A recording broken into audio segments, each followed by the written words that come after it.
Oke, kita kasih satu kesempatan lagi untuk satu orang penanya. Silakan dipilih pertanyaannya dengan siapa. Silakan Pak. Mikrofon ya. Oke, silakan sebutkan nama serta pos dan prodi. Assalamualaikum warahmatullahi wabarakatuh. Waalaikumsalam warahmatullahi wabarakatuh. Perkenalkan, nama saya adalah saya dari kampus Sekolah Tinggi Teknologi Bakaran. Iya. Saya ingin bertanya dengan Kak Susilawati.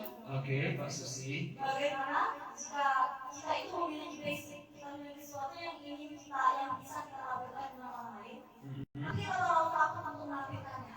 Jadi bagaimana cara kita keluar dari rasa takut tadi? Iya. Terima kasih kalau pertanyaan dari saya. Baik. Assalamualaikum warahmatullahi Iya. wabarakatuh. Bagus sekali pertanyaannya, tapi fokus sekalian. Bagaimana sih untuk melawan rasa takut untuk menampilkan apa yang kita miliki dengan orang lain? Artinya biar bisa percaya diri gitu ya, dan juga nggak insecure atau nggak takut gitu. Silakan Mbak Susi jawab. Ini pertanyaan ini pas banget ditujukan pada seorang guru BK, bukan dosen BK, karena di situ ada psikologinya juga. Silakan. Saya takut menjawab gitu kan. Oke, makasih tadi pertanyaannya bagus banget. Untuk misalnya takut ya, takut tuh sebenarnya manusiawi. Ya, saya duduk di sini itu waktu saya mulai awal kompetisi itu takutnya banyak banget kayak gitu. Jadi kayak gimana ya? Kalau misalnya kan SMA itu cuma biasanya di kelas, kayak gitu kan, di kelas kayak gitu. Latih untuk dari hal yang kecil dulu kayak gitu ya. Oke, kita nggak mungkin ujuk-ujuk ikut kompetisi ya, kayak misalnya mahasiswa kan ada karya tulis ilmiah kayak gitu kan. Itu kalau takut nih, takut coba nanti tulisanku jelek kayak gitu, kita nggak usah ke pageant lah ya kayak gitu, karena sebenarnya banyak lomba-lomba untuk mahasiswa. Jadi open aja sama namanya kegiatan-kegiatan, kayak misalnya ada pertukaran pelajar antar negara, PPAN segala macam, itu silakan dibuka di Instagramnya. Jadi teman-teman kuliah di Pagar Oke, kita di tempat kecil kayak gitu kan, tapi pikiran kita tuh nggak bisa hanya di sini aja. Internet tuh banyak. Nah, kalau untuk takut itu tuh pasti takut kayak gitu. Semua orang pasti takut. Jadi nggak usah fokus ke diri kita sendiri gitu kan. Jadi setiap kompetisi, percaya atau enggak, semua orang yang berkompetisi itu sebenarnya takut. Benar. Iya. Manusia. Jadi kayak gitu. Ya. Kalau misalnya saya berapa kali ikut karya tulis, itu saya nggak percaya kayak gitu. Saya anak cuma dusun karena cuma dusun pakai ralat kayak gitu kan. Terus beli buku waktu SMA itu harus pesan ke Erlangga. Baca sampai bukunya berbulan-bulan. Tapi kalau misalnya terus masuk di universitas negeri, saya pikirnya teman saya pintar-pintar ya kayak gitu kan. Terus saya insecure, saya takut kayak gitu kan. Saya mau ikut karya tulis lomba kan, buat poster, buat segala macam, itu kan sering ya kalau misalnya di S1 kayak gitu kan. Saya takut nih desain saya jelek atau segala macam. Tapi kalau misalnya kita nggak challenge diri kita sendiri, kita tuh nggak bakal tahu potensi kita tuh sejauh apa. Bisa jadi kayak gitu kan, kamu melalui potensi kamu itu lebih potensi kamu tuh kayak gitu kan. Ternyata kamu tuh adalah orang yang lebih daripada saya. Benar banget. Jadi kalau misalnya nggak kamu coba, kita tuh nggak tahu kayak gitu. Saya dulu tuh nggak bisa ngomong kayak gini. Terus saya ikut seleksi announcer di radio Suara Unik di Bengkulu. Pertama kali ditolak. Diomongnya muka saya tuh flatsus. Sedih kan? Muka kayak sepatu flat. Iya, flat katanya kan. Flat sus, kalau penting kalau flat aja kayak gitu kan. No senyum, no smile kayak gitu nggak masalah gitu. Sepatu gitu ya. Tapi itu kayak sepatu flat sus, ya, sepatu kayak teman-teman suka pakai kayak gitu kan. Dibilang seperti itu sama bapak-bapak dosen teknik. Waktu itu katanya nggak cocok jadi penyiar radio, karena penyiar radio itu cuma suaranya yang didengar. Mau mukanya secantik apapun nggak kelihatan. Jadi kalau suaranya nggak menarik, ya siapa yang mau dengar? Nggak punya nilai jual. Nah itu tahun pertama saya ditolak, dibilang flat sus lah muka. Gagal lagi gitu ya. Kan aku dibilang flat sus 2 kali. Nah tapi kalau misalnya dari situ kan kita tahu nih kelemahan kita flat sus tadi kan, senyum kayak gitu. Kayak Ada gimana? persiapan dulu ya. Iya. Latihan dulu. Ada latihan kayak gitu. Iya. Jadi kalau awalnya takut itu baku hantam aja, karena sebenarnya kalau apapun lomba, kompetisi, perjuangan, kendala terbesar itu adalah diri kita sendiri. Melawan ketakutan diri sendiri ya. Iya, benteng itu diri kita sendiri. Kayak misalnya orang lain nih ya, Pak Hendi nih kan, nyinyir, kayak nyinyirin aku, tutupnya kayak kuping. Tapi kalau misalnya udah takut sama udah gitu kan. Mending sakit kalau aku dikelolaan ya gitu kan. Udah sampai situ aja. Iya. Nggak bakal tahu kedepannya seperti apa. Oke. Ada tepuk tangan dulu buat Asmi. Jelas ya, kayaknya jadi jangan takut untuk mencoba. Karena kan kita nggak tahu hasilnya apa kalau belum dicoba, ya nggak? Oke. Mulai sekarang jangan insecure, lakukan apa yang kamu mau. Dicoba dulu, baru tahu hasilnya. Gagal, coba lagi. Einstein aja sampai beratus-ratus kali hasil menemukan ribuan ya, baru akhirnya menemukan bola lampu yang kalian nikmati ini. Ya, kalau kita gagal sekali dua kali, oh itu sesuatu hal yang terlalu kecil untuk ditakuti gitu kan. Oke, satu buana tadi ya, nggak usah nanya pakai bahasa Inggris lah, bahasa pakai laut juga boleh. Dari STP kampus nggak ada, dari Lembar Depok nggak ada. Kita ada Mbak Meta ya, Mbak Meta di segmen kedua aja. Ayo, langsung saya singkat. Silakan Mas. Ya, mic-nya. Oke, silakan. Ditujukan buat Mbak Wafi, sebutkan nama dan asal kampus juga perlu. Silakan. Ya. Perkenalkan, nama saya Wafi Widansa, asal kampus Institut Teknologi Bisnis Lembar Depok. Oh, keren ya, udah jadi institut Lembar Depok. Saya ingin bertanya kepada Pak Wafi, bagaimana agar kita sebagai mahasiswa bisa bersaing dengan kota-kota lain? Wow, bagus sekali pertanyaannya. Kasih tepuk tangan dulu. Siapa namanya Pak? Siapa? Wafi. Oke, silakan Pak Wafi langsung dijawab. Udah jelas ya pertanyaannya.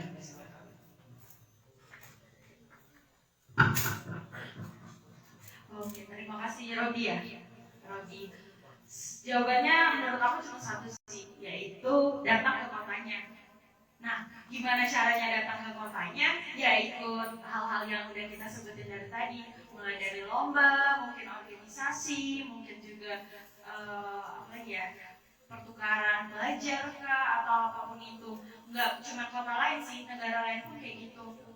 Jadi menurut aku adalah datang ke kotanya, belajar langsung dengan orangnya. Nah, kalau kan sekarang nih lagi COVID nih, sekarang banyak banget ya seminar-seminar dari webinar itu yang memberi kesempatan kepada kita yang belum berkesempatan datang langsung nih. Kotanya kayak exchange culture dari apa gitu, dari negara apa dengan negara apa. Nah ikutin aja kayak gitu, walaupun kayak mungkin kita nggak paham ya bahasanya segala macamnya, tapi setidaknya kita udah a step forward atau kayak selangkah lebih maju daripada teman-teman kita yang belum mau mencoba. Jadi buat Robi, beranikan aja. Misal nih mau aku kayaknya misal nih kamu dari research cari tahu kayaknya anak-anak Bandung itu tuh pintar-pintar. Ya pasti ya wajar lah, Bandung kan ada Unpad, ada ITB, ada ini, ada itu dan lain-lain gitu kan. Tapi kayak bentar deh, validasi benar nggak yang kata orang itu bilang? Dulu gitu ya. Apakah anak ITB sepintar itu? Apakah benar? Ya caranya benar-benar kamu harus berkompetisi dengan mereka. Dan harus style mereka kayak gimana? Itu bisa kita pelajarin dalam semua event ya. Dari mulai seminar, dari semuanya deh. Ya, menurut aku coba ya, semua hal itu kalau kamu benar-benar mau bersaing dan nggak cuma terkungkung di sini aja. Gitu ya. Jadi benar-benar harus coba datangin kota itu atau secara daringnya itu ikutin lomba-lomba yang skalanya memang nasional ataupun internasional, jadi tahu kan kualitas orang di luar. Orang di sini berarti aku harus improve di situ. Betul banget. Dan gimana cara improve-nya? Ya sedikit demi sedikit. Misalnya kalau bagian misalnya kita ikut lomba apa news anchor dan lain-lain, mungkin aku kayaknya kalau orang Padang dia penekanan di hal ini lebih bagus atau mereka sini gitu kan. Ya, nggak apa-apa kok kayak tulis kayak memparafrase atau kayak dikembangin lagi gitu ya. Dikembangin lagi. Oke, paham kan Mas? Nah, jadi hal yang paling simpel itu adalah makanya ada istilah merantau lah. Merantau itu bukan berarti kamu harus stay di kota itu, kemudian kamu cari hidup di situ, enggak. Dalam artian gini, ada sesekali bolehlah, sampai kamu misalnya jalan-jalan ke kota apa gitu kan. Maka ada istilah kata supaya tidak jadi katak dalam tempurung. Makanya salah satu hobi saya itu adalah traveling. Saya suka ke daerah ini, saya suka ke kota ini, bukan seberapa besar atau pundi-pundi yang kita bawa setelah pulang, tapi seberapa banyak dan seberapa besar nilai budaya dan pengetahuan yang kamu bisa mengukur diri, dan akhirnya kita menjadi sosok atau pribadi yang low profile atau rendah hati. Ternyata saya paling aktif nih di kampus saya paling aktif nih di kelas saya. Ketika saya pergi ke kampus orang lain atau saya pergi ke luar kota, aduh ternyata saya belum ada apa-apanya. Nah di situ akhirnya kita membuat sadar diri tadi. Makanya perlu sesekali kita jalan-jalan. Makanya kampus-kampus itu kan ada bandingnya kan. Salah satu manfaat dan tujuannya adalah untuk itu. Gitu, oke. Tepuk tangan buat Bafik dan juga Vanessa. Oke, kita masuk di segmen kedua yang masih dengan pertanyaan satu orang satu, dan terakhir nanti segmen ketiganya adalah pertanyaan cepat untuk semua narasumber juga. Oke, saya di sini sebenarnya haus banget ya, mau minum tapi bingung ini mau minum apa. Tapi nggak apa-apa. Iya, pertanyaan sederhana dari mulai beranjak dewasa sampai dengan sekarang ya. Pernah merasakan sangat bahagia dan juga pernah merasakan sangat sedih pasti kan? Apa sih momen yang bisa membuat Via itu sedih banget, dan juga momen apa yang pernah terjadi yang membuat Via itu bahagia banget? Simpel kan? Silakan. Setiap orang kan pasti pernah mengalami kegagalan. Iya. Dulu waktu baru lulus SMA, saya pernah ikut beberapa kali ke perguruan tinggi negeri. Iya. Dan alhamdulillah ternyata nggak satu pun lulus. Nggak satu pun lulus. Iya. Di situ mungkin merasa down. Ya. Lihat teman-teman yang lain kalau di sekolah kayaknya kalau di ranking kan dulu kita masih zaman di ranking ya. Kayaknya ranking aku lebih bagus dari dia. Kok dia bisa lulus, kalau aku enggak. Ya aku udah ikut beberapa kali, ternyata nggak lulus. Sempet nangis seharian di kamar. Ya nggak tahu harus kemana. Terus aku pernah baca salah satu, tapi bagaimana kamu melaksanakan proses itu dengan baik, insya Allah hasilnya juga baik. Kalau kamu tidak bisa berada di tempat yang kamu ingin,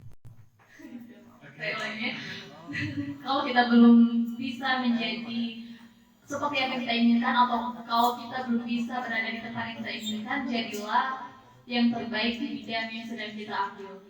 Dan di sana saya memang bercita-cita menjadi guru bahasa Inggris dari kecil. Memang suka belajar bahasa Inggris dari kecil karena memang bapak guru bahasa Inggris.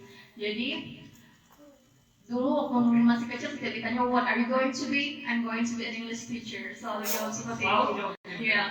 Dan kata bapak, kata bapak, kalau kau nak ngambil jurusan bahasa Inggris tidak usah jauh-jauh. Di Pagaran Milala tuh. Jadi ya udah, saya kembali lagi ke yang saya baca sebelumnya. Tidak penting di mana kita memulai, walaupun sekolah di tempat yang kecil, termasuk berusaha untuk membuktikan ke diri saya sendiri aja kalau saya bisa. Dan alhamdulillah ternyata waktu di wisuda jadi lulusan terbaik. Ya, jadi lulusan terbaik juga. Ya. Kemudian mungkin teman-teman yang lain Asia sekolah di saya ingin membuktikan juga kepada diri saya sendiri. Ya, sekolah lagi bisa nggak sih aku bersaing gitu. Dan ternyata tetap terbaik juga 3 prodi malah ya. Wow, itu luar biasa. Oke. Iya. Down banget dan sedih banget. Dan sekarang momen yang paling bahagianya apa? Mungkin kalau lihat orang tua bangga waktu kita dipanggil. Waktu dipanggil naik panggung Jadi lulusan terbaik. Lulusan terbaik juga gitu ya. Oke.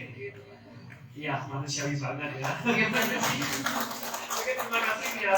Kita beralih ke Mbak Susi. Perubahan apa aja nih Mbak Susi? Kan kemarin udah banyak ngikutin kompetisi pageant tadi ya. Setelah ngikutin pageant itu kemudian menjawab tapi dewasa tuh belum tentu, karena banyak orang tua yang childish juga. Nah, jadi perubahan apa sih yang selama ini saya rasakan itu banyak banget. Karena sebenarnya dari kompetisi itu ataupun perjalanan selama sebenarnya kuliah di kelas itu dulu tuh tanya Susi itu yang mana? Sebelah mana dia dong? Di sebelah mana? Maksud aku tuh bapak aku nggak kaya gitu kan. Karena saya bukan anak orang kaya gitu kan. Bapak saya harus dagang dulu untuk nyekolahin saya gitu kan. Kalau guru saya tuh cuman Susi itu yang sebelah mana Susi itu ya? Gitu kan. Kalau misalnya itu dah Bu yang duduk di belakang terus yang seperti itu gitu kan. Yang kecil kayak gitu. Nah waktu di perubahan waktu saya tetap berkompetisi. Kalau saya nggak kompetisi saya nggak akan challenging sendiri saya gitu kan. Sekarang saya udah S2 kayak gitu kan.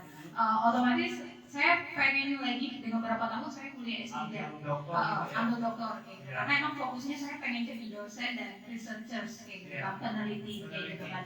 Dan banyak kayak gitu, peneliti itu banyak saingannya gitu kan. Dan publish-nya itu banyak, itu cuma ranah Indonesia. Terus masuk ke internasional, Scopus, BOS, banyak lagi kayak gitu. Nah, jadi bersaing. Jadi kalau misalnya udah masuk nasional, kita saingannya sama dosen nasional, Sinta. Gitu. Kalau misalnya saya pengen jadi peneliti internasional, saya saingannya dengan dosen di luar. Gitu kan. Jadi kalau saya nggak challenge diri saya untuk berkompetisi dengan mereka, ya udah cukup, udah, gue ngajar kamu mulai dulu. Kayak gitu, 5 tahun ke depan, purpose kamu tuh apa? Betul banget, ekspektasi kamu. Nah dari situ, itu yang ngajarin saya untuk selama ini untuk menjadi lebih kompetisi itu penting, tapi lebih sabar, lebih kalem. Kalau dulu enggak. Kalau pas gitu ya. Kalau dulu kan masih muda ya, gitu kan. Pokoknya kalau itu kompetisi pageant-pageantan kan cantik deh, kalau Terima kasih tentang buat Mbak Susi.